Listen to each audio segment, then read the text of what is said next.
après, faut que je te fasse écouter un son que je t'ai écouté tout à l'heure à Romain. C'est quoi? C'est l'outro de BK. Ça se trouve, il a écouté parce qu'on avait écouté. Ah, j'avais ouais, peut-être. Ah, mais l'outro, frère, je pense qu'elle va te marquer.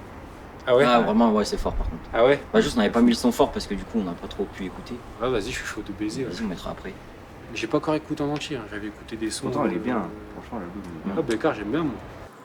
Est-ce que c'est Lucas qui t'a fait? Moi, j'ai mon cousin Romain, du coup, qui lui écoutait beaucoup de rap avant. Et comme il est un peu plus vieux que moi, c'est lui qui m'a fait faire écouter du rap pour la première fois. Avant, j'étais pas trop dans le rap, j'étais plus dans la variété française, etc. De la techno, de la pop. Enfin, je m'intéressais pas tant que ça à la musique. Et puis, je venais chez lui de temps en temps, je dormais chez lui, enfin, comme font les cousins, tu sais, machin. Et puis Ethan, lui qui était son voisin de palier. Et on était au même étage, la porte d'en face. C'est-à-dire le destin, il a voulu que tôt ou tard, on ouvre la porte en même temps et qu'on se croise, tu vois. Et j'étais bloqué sur un jeu, c'était Star Wars sur DS. Et j'ai dit, ouais, je suis bloqué sur ce jeu-là. Et lui, il y jouait aussi. Et il m'a dit, bah vas-y, bah, on se rejoint ce soir. Et puis on regarde. Et puis ça commençait de là. Puis on s'est jamais lâché, en fait. On se voyait tous les jours, quasiment.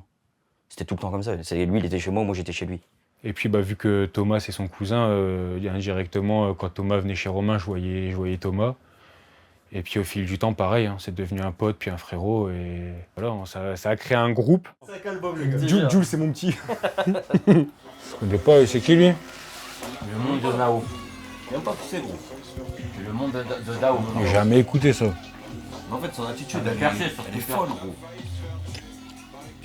Ma première expérience rap, je pense que c'était Section d'Assaut. Genre ma direction, tout ça.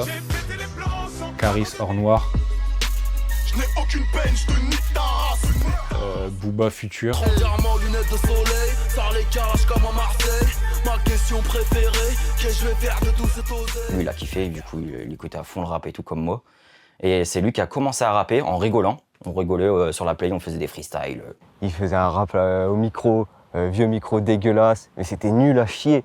Mais on rigolait, tu vois, c'était des trucs à la con. Du coup, après, c'est devenu un peu plus sérieux. Romain, il a acheté un micro, il a commencé à faire des sons. C'était le début, on devait avoir, je sais pas, 15 piges, même pas. Et du coup, il a écrit ses textes, il fait oh, putain, c'est trop bien de faire de la musique, c'est trop bien d'écrire des sons en fait. Et j'ai commencé moi aussi à écrire, nul à chier, pareil. Mais bon, faut bien commencer quelque part. Au début, on faisait ça de notre côté pour rigoler. Puis quand Romain a déménagé, qu'il a pris cette maison-là, on a vu directement le potentiel de faire un petit stud là-haut. Et puis au début, bon, on y allait comme ça pour faire des soirées. Forcément, à trois, on se retrouve à trois, on écoutait du son. Je pense qu'il a une équipe où il est solo. Il est solo, gros, ça s'entend. Ah ouais. Ce mec-là, faut qu'il aille au studio. Et puis il a un grenier. Et dans ce grenier-là, on a aménagé un petit studio. Et on faisait du son, on s'est dit, vas-y, on se retrouve tous les vendredis parce qu'on n'est pas encore payé par la musique. Donc chacun, on taffe de notre côté. Et tous les vendredis soirs, on se retrouve pratiquement. On se retrouve vers 20h. Souvent, on mange un bout. On regarde vite fait une vidéo YouTube ou un son qu'on a envie de faire découvrir à chacun. Après, on se dit, bon, les gars, hop, il est l'heure de monter. On monte dans le grenier. Bon, ça part sur quoi ce soir? Je frappe mielleuse. Rap mielleuse. Allez, ça part en reggaeton. Et ensuite, on fait de la musique. Hein. Moi, je suis là, instrumental, tac-tac. Eux, ils me disent ce qui leur parle. En fonction de ce qui leur parle, on part sur ça. Créer une boucle, je leur envoie, ils écrivent. Pendant ce temps-là, moi, je finis la prod. Hop, une fois qu'ils ont fini d'écrire, on passe dans l'enregistrement. Si ça sonne bien, bah, des fois, on a un son enregistré qui est propre, une belle maquette, quoi. Et puis au final, à force de faire des soirées, on a fait des morceaux, on a kiffé, on a vécu des moments de ouf. Et puis est venue l'idée un jour on fait un séminaire.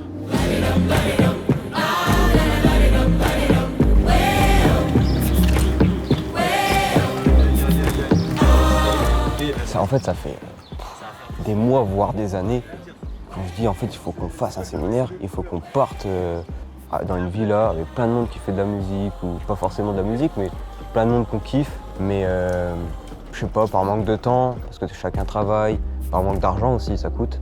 Tout ça, on n'a jamais pu le faire. Et puis là, c'était quand il y a peut-être 6 mois, j'ai créé un groupe sur Snap. Et j'ai dit, les gars, c'est bon, on va faire ce putain de séminaire. Et on va faire de la musique à fond, quoi. Et tout le monde était grave chaud. Quand Thomas il l'a annoncé, je fais bah vas-y, trop bien. Direct, moi je suis chaud. Forcément, directement, c'était oui sans hésiter. Ça va freestyler ou Et là, on a vu, comme je te dis, l'immense étage. On s'est dit, frérot, c'est ici qu'il faut installer le setup. Moi j'avais ramené un synthé, j'avais ramené mon PC, mais pas portable, un PC fixe, tout ce que j'avais, mes cartes son, mes micros, tout ça. Romain il avait ramené une cabine.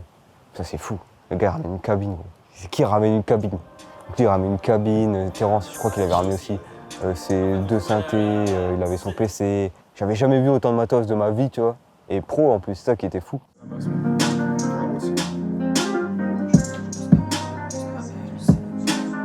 le refrain, t'as prévu un truc ou quoi? Pour l'instant, non. Bah, faudrait que je l'écrive. Hop, hop. Et je vais te couper, je vais te faire des petits cuts aussi. Donc ça on coupe.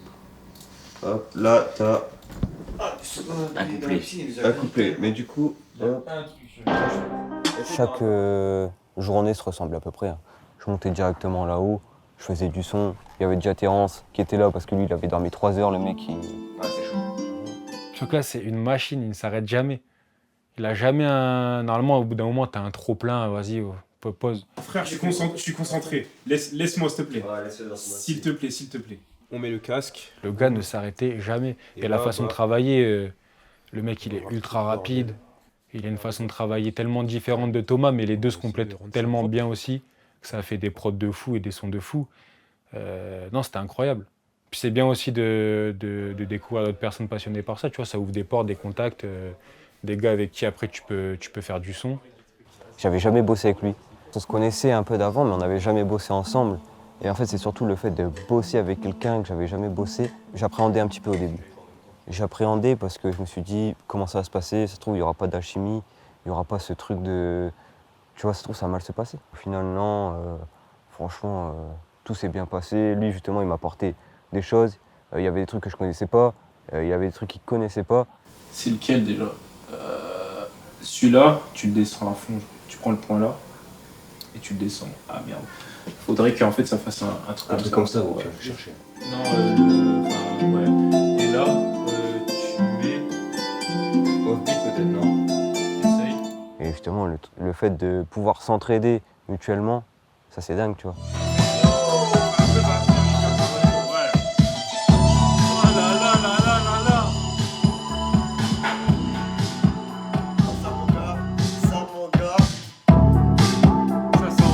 Bah, on arrive au 3e jour et Terence nous lance une prod. La prod, on sait même pas d'où elle sort. Du coup, ils ont enregistré ça le soir et puis ben, un gros poulet d'un coup. Faut rester sincère tout en essayant de plaire. Il faudrait s'épais rencontrant ce son de père. Mais si je m'y perds, moi je veux miser sur un frère. Hein, j'ai peur de finir solitaire, que nos mains se serrent et qu'ensemble on fasse la paire. Hein, j'ai peur de finir solitaire, j'en ai rien à carrer, moi je veux monter sur scène. On m'a dit qu'il fallait se préparer à faire les bons thèmes. Je passerai pour un taré auprès de tous ceux que j'aime. Mais mes projets sont carrés, c'est la bonne graine que je sème. Je vais les laisser parler et faire mon truc tranquille. Ils pourront baver quand on tape pas dans le mille. Faudra pas dire qu'on l'avait pas dit. Je sais pas ce qui se passe, truc de fou. Tout le monde est à fond dessus. Terence qui a eu des larmes aux yeux carrément. C'était un truc de taré. En fait, c'est à ce moment-là je me suis rendu compte que ok, on s'était bien trouvé parce que j'ai fait la prod et ce qu'ils racontaient dans leur texte, c'est des choses qui me parlaient aussi. Moi, c'est des trucs, ça me touche, hein. J'ai fini en larmes. Hein. J'ai fini en larmes quand j'ai fait ça parce que je me suis dit, ouais, en fait, c'est pour ça que je vis. C'est pour ça que je vis. Je me suis jamais senti autant en vie qu'à ce moment-là.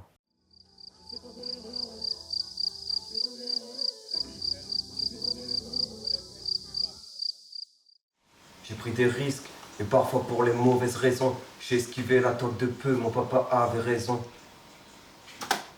Je crois qu'on va enregistrer plus tard, gros. Je suis pas dedans, je suis mort, je suis fatigué. Ça arrête. Il y a des fois comme ça où ça arrête. Écoutez vite fait quand même. Casse les couilles, frère. Quand j'ai des lignes grattées, quand j'étais au fond du bus, je remercie ces fils de pute qui m'ont donné du chute. Celle-là, là, ça elle est bonne. Hein.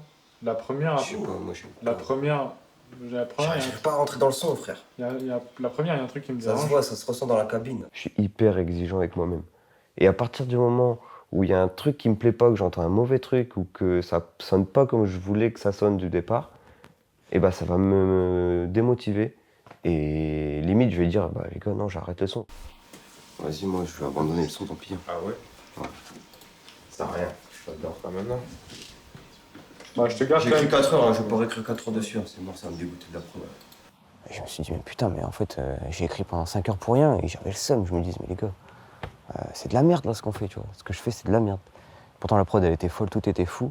Et j'étais pas satisfait sur le moment. Et c'est les autres, Terence, Lucas, enfin tout le monde qui était présent, on me dit frérot, va jusqu'au bout, pose le son, et tu verras, ça va être une dinguerie. Et heureusement que je les ai écoutés, parce qu'au final le son là, il est fou, tu vois. Il est fou le son. Et il y a plein de fois, je pense, en règle générale, où à cause de justement ce doute, je passe à côté de choses qui pourraient être bien, tu vois. Et je l'ai vu là, avec ce son. Je suis capable de faire des choses, tu vois. Et là, au séminaire, ça s'est concrétisé encore plus. Et je suis content parce que, au-delà du fait que moi, je suis satisfait de ce que j'ai fait, je pense que tout le monde est satisfait de ce qu'ils ont fait aussi, tu vois. En règle générale, tout le monde est satisfait de cette semaine. Et ça, c'est ce que je voulais aussi, tu vois.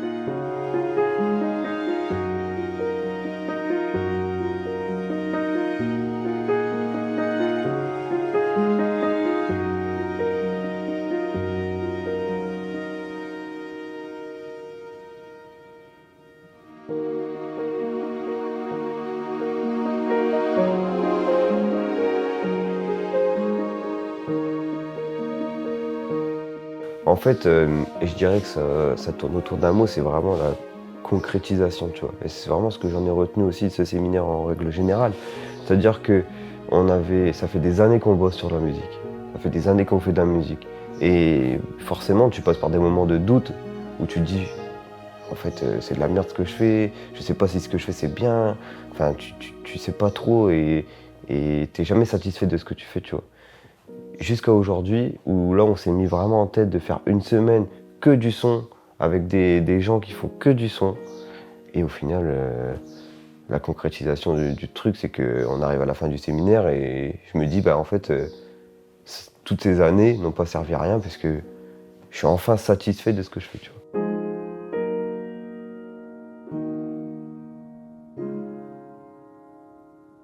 En fait, moi je pars du principe où tant que j'aime pas le son, je peux pas le sortir. Faut que ça me plaise avant tout à moi-même, tu vois.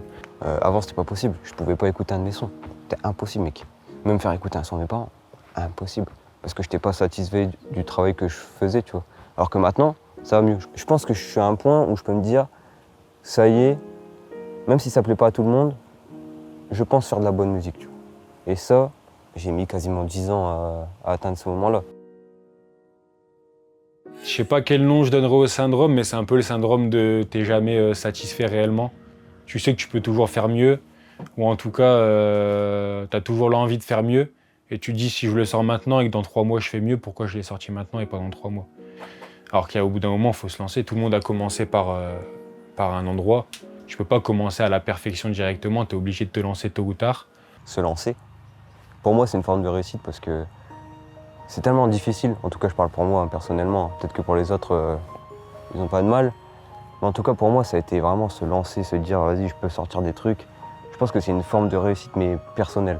Parce que derrière, t'as pas l'argent, derrière, t'as peut-être pas la reconnaissance, t'as peut-être pas tout ça. Mais t'as ce truc personnel de se dire vas-y, je me lance, et au pire, ça marche pas. Et au moins, j'ai les couilles de le faire, j'ai les couilles de tenter, tu vois. J'ai les couilles de faire des trucs. Il y a plein de choses, tu vois, qui font que je peux être fier de moi, et même si ça marche pas, même si les gens détestent, même si je suis critiqué à fond, bon, moi j'ai tenté, et pour moi ça, c'est une forme de réussite. Et enfin, je peux me dire, j'ai plus peur de lancer mes sons, j'ai plus peur de balancer mes sons, j'ai plus peur de faire écouter mes sons. J'ai enfin l'impression d'avoir grandi, tu vois. Voilà.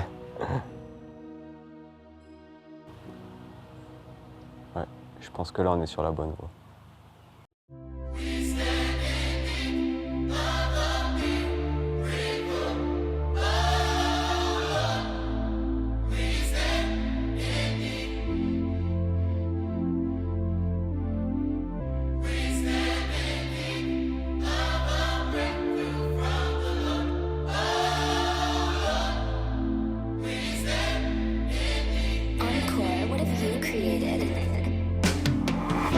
Je sais pas où tout ça mène, mais je le ferai 100 fois.